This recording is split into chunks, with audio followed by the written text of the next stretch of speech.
Hello students, once again I am with you, and in previous video we have discussed the Newton's three laws of motion, and today I am discussing separately Newton's third law.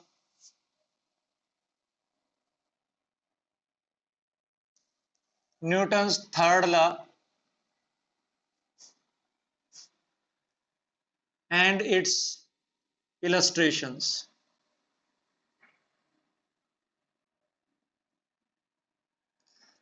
Newton क्या कहता है? Newton कहता है कि भाई हमारे पास जो nature के अंदर forces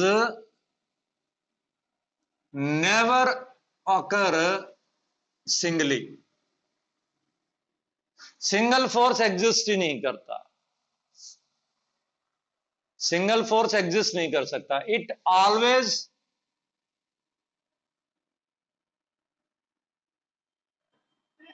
exist in opposite pairs. और वही आपका F12 is equal to minus of F21 Newton का थर्ड लॉ है. For every action there is equal and opposite reaction. Mutual force exist करते हैं जो एक दूसरे के इक्वल होते हैं और डायरेक्शन एक दूसरे के अपोजिट होती है. अगर मैं न्यूटन के थर्ड लॉ की बात करके चलूं, एक टेबल है, वी हैव ए टेबल, और इस टेबल के ऊपर कोई बुक पड़ी है. तो ये बुक स्टेशनरी क्यों है? क्योंकि इसके ऊपर दो फोर्स काम कर रहे हैं, एक वेट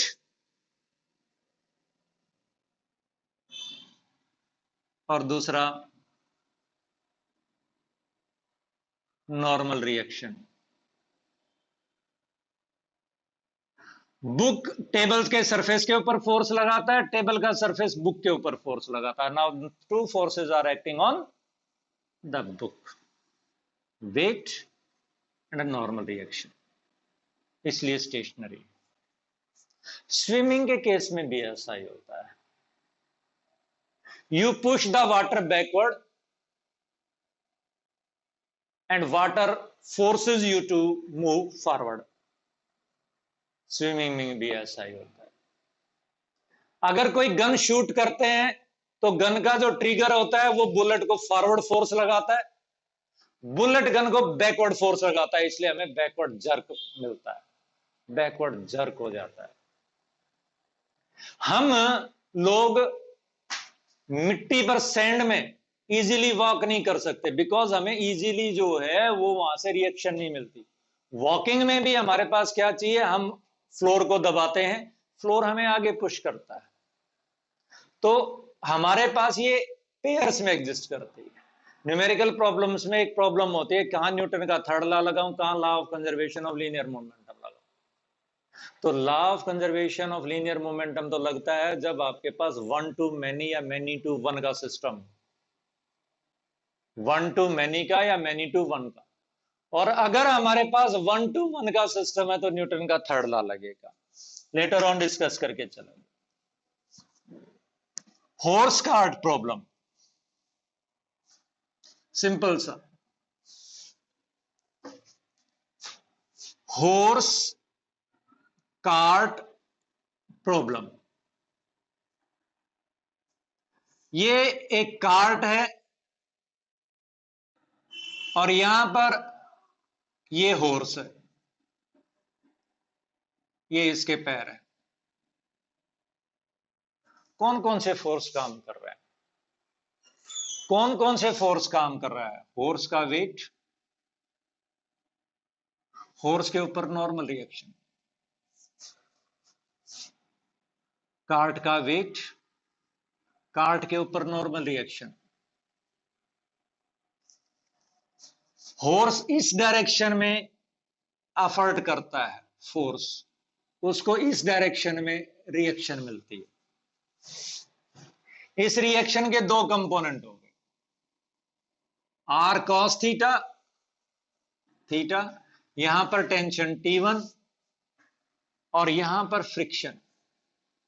अब ये हॉर्स जो है सारे हैं, ये पेयर एग्जिस्ट कर गया, ये पेयर एग्जिस्ट कर गया एक्शन रिएक्शन का, ये पेयर एग्जिस्ट कर गया एक्शन रिएक्शन का, ये वाला पेयर एग्जिस्ट कर गया एक्शन रिएक्शन का। कितने पेयर एग्जिस्ट कर गए एक्शन रिएक्शन के? अब हॉर्स आगे मूव कब कर पाएगा? तब कर पाएगा जब r cos थीटा जो है वो greater than friction. Horse will be able to move forward if r cos theta is greater than friction. Horse cart का वेट, ये कार्ट है आपके पास, कार्ट का वेट, कार्ट के ऊपर नॉर्मल रिएक्शन, हॉर्स का वेट, हॉर्स के ऊपर नॉर्मल रिएक्शन, बीच में स्ट्रिंग बांध रखी है आपके पास। हॉर्स जो है स्ट्रिंग की हेल्प से कार्ट को खींचना चाहता है और कार्ट उसका अपोज करती है। आर का कंपोनेंट हो गया आर कॉस थीटा और ऊपर बन गया हमारे पास आर साइन थीटा।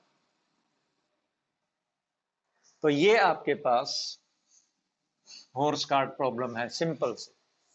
अब हम एक इंपॉर्टेंट चीज पढ़ेंगे, and what is that? apparent weight of a man in a lift.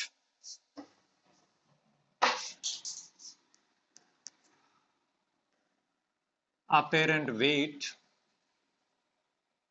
of a man in a lift. Lift का तो हम एग्जांपल ले रहे हैं। एक्सेलरेटेड बॉडी का वेट कितना होगा हम ये डिस्कस करना चाहते हैं। What will be the weight of accelerated body? क्या हुआ बेटा? What happens? Let this is the lift. ये आपके पास वेइंग मशीन है,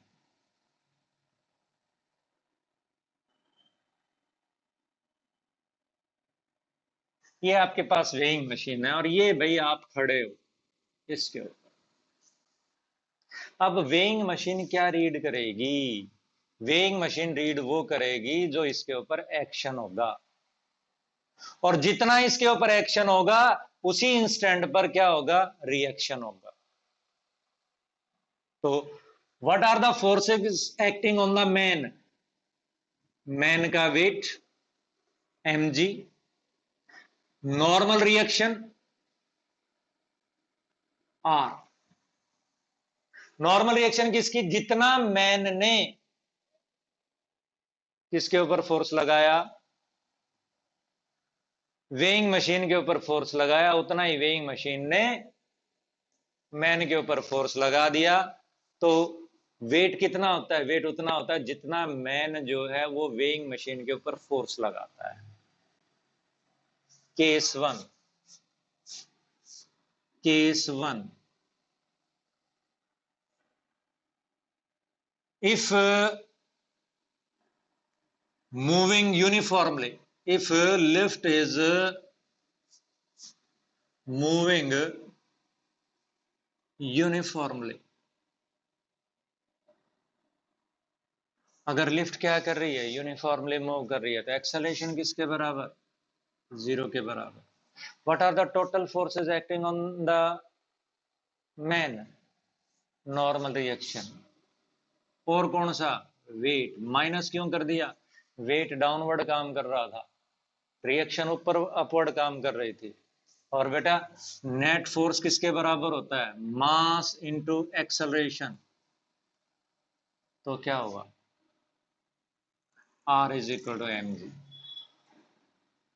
Apparent weight is equal to true weight.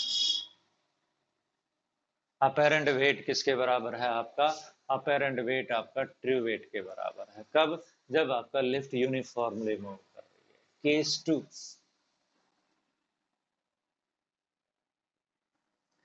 if lift is moving upward with acceleration a, यानी ये जो lift है ऊपर मूव कर रही है कितने एक्सेलरेशन से? a एक्सेलरेशन से। तो क्या होगा? ऊपर की तरफ कितना फोर्स लग रखा है? r माइनस mg, नीचे की तरफ फोर्स लग रहा है। हम अपवर्ड फोर्स को पॉजिटिव ले रहे हैं, डाउनवर्ड फोर्स को नेगेटिव ले रहे हैं, इज इक्वल टू ma। तो r किसके बराबर हो गया? m into G plus a। इसका क्या मीनिंग हो गया? apparent weight is greater than true weight. तीसरा case, third case, case 3, lift is moving downward with acceleration a, नीचे आ रही है इस बार, तो क्या होगा, r माइनस एम जी, मैं तो वही कर रहा हूं, अपवर्ड फोर्स को पॉजिटिव ले रहा हूं, डाउनवर्ड फोर्स को नेगेटिव ले रहा हूं, is equal to M minus A. अब की बार माइनस ए क्यों आया, क्योंकि आपने कहा एक्सेलेरेशन डाउनवर्ड है इसलिए माइनस ए, तो आर किसके बराबर हो गया, एम जी माइनस ए। तो ये क्या हो गया आपके पास, apparent weight is less than true weight. During free fall,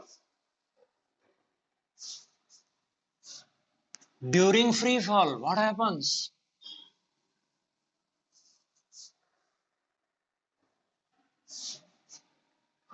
during free fall, यानी ऑब्जेक्ट इज गोइंग डाउनवर्ड, यानी डाउनवर्ड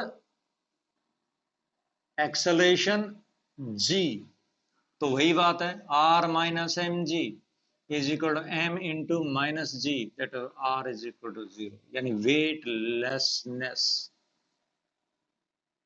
वेट तो है बट ऑब्जर्व नहीं हो रहा। एक आदमी सिर के ऊपर कोई चीज रख करके और कूद जाता है तो उसको उस ऑब्जेक्ट का वेट, अपेरेंट वेट 0 महसूस होगा, तो इसको वेटलेसनेस बोलते हैं। सैटेलाइट में भी ऐसा ही होता है, सैटेलाइट में भी नेट फोर्स जो है वो 0 हो जाता है, तो वहां पर भी वेटलेसनेस।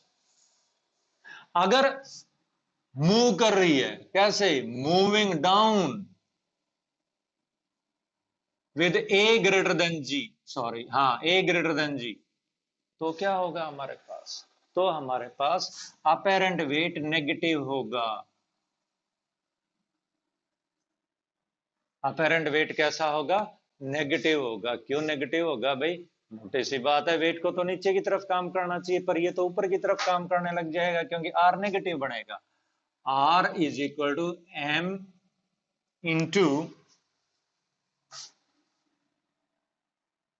जी माइनस ए, और ए क्या है, lesser than but greater than G, तो ये बन जाएगा मेरे पास negative. A greater than G है तो ये बन जाएगा मेरे पास नेगेटिव, राइट। इस तरह से हम करते हैं, यानी एक हमारे पास मान लो क्रेन है, वो किसी ऑब्जेक्ट को लिफ्ट कर रही है, तो उसके अंदर टेंशन कितना है, वो टेंशन डिपेंड करेगा एक्सेलरेशन के ऊपर, वो इस बॉडी को कितने एक्सेलरेशन से ऊपर उठा रही है। अगर ए एक्सेलरेशन से ऊपर उठा रही है तो अपेरेंट वेट बन जाएगा किसके बराबर, एम इंटू जी प्लस ए। अगर ए एक्सेलरेशन से नीचे ला रही है तो टेंशन हो जाएगा M into G minus A, right. Thank you. In next video we will discuss about law of conservation of linear momentum.